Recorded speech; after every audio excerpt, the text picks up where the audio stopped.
I love strategy games, especially those where tactics and politics are involved and become a pain in the butt. When I was a kid, one of my favorite games was Sid Meier's Civilization 2 on the PC of my mom. I was spending hours over hours with this game, obviously supervised PC time, and my parents were worried when I was bringing the Germans to a victory over the entire world. The great thing about strategy games is they make your brain work. Very often you have to think multiple stages ahead. If I take over this area, how could the enemy react? Are reinforcements close by, which could ruin my plan? Are there any alliances that could get me into trouble, or should I even make my own alliances?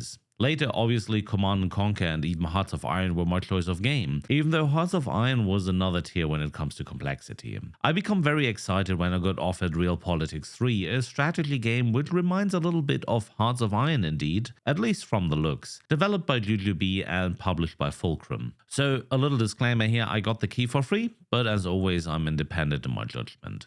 From the looks and the trailer, Realpolitiks 3 is a game that could catch you when you open up the Steam page. You take over a country as the leader, prime minister, whatever you want to call it, and you control just everything from industry, military, foreign politics, alliances, and you can even go to war if you like. Meaning the game is just not politics and an economy simulation. It's a little bit more.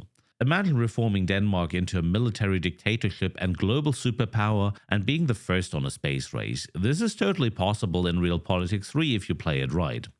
Obviously within limits, as the game does simulate reactions to your decisions. A democratic parliament would try to do just everything to hinder you from taking over the power, and you might have difficulties becoming the next Palpatine, or as he would say, I am the Senate. Thus your actions are limited. You cannot just declare war on Luxembourg due to a relatively good standing to them. Russia might be an easier choice, at least politics-wise, but comes at the cost of possible total annihilation of your own little country. The game does its simulation very well, at least in my opinion, and I'm constantly struggling between income, domestic spendings, military, and internal politics. It feels kind of realistic. Running a nation is by far not easy. And obviously, you're not alone. Other nations controlled by the AI will react to your decision. At worst, maybe even nuke you out of existence if you do something wrong and piss them off. Visually, the game is really appealing, nothing to complain about here. Performance, well, could be better, and gameplay, that's where I'm starting to struggle.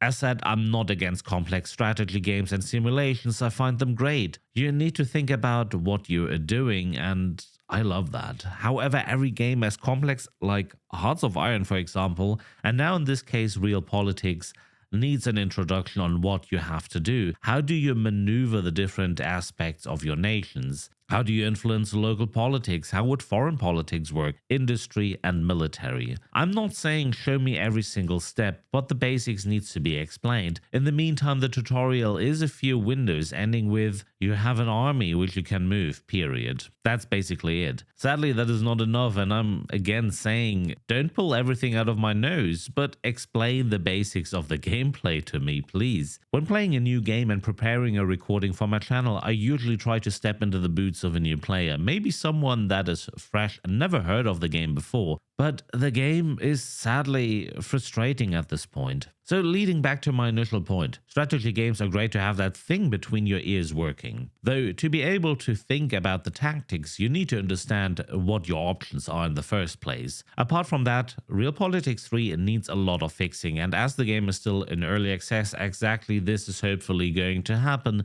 And I'm seeing patches coming in while recording this video, in fact, which is a good sign. So to summarize, initially I didn't have a clue what to actually say about this game, what to show you. Do I do a let's play? Do I do an opinion, a review?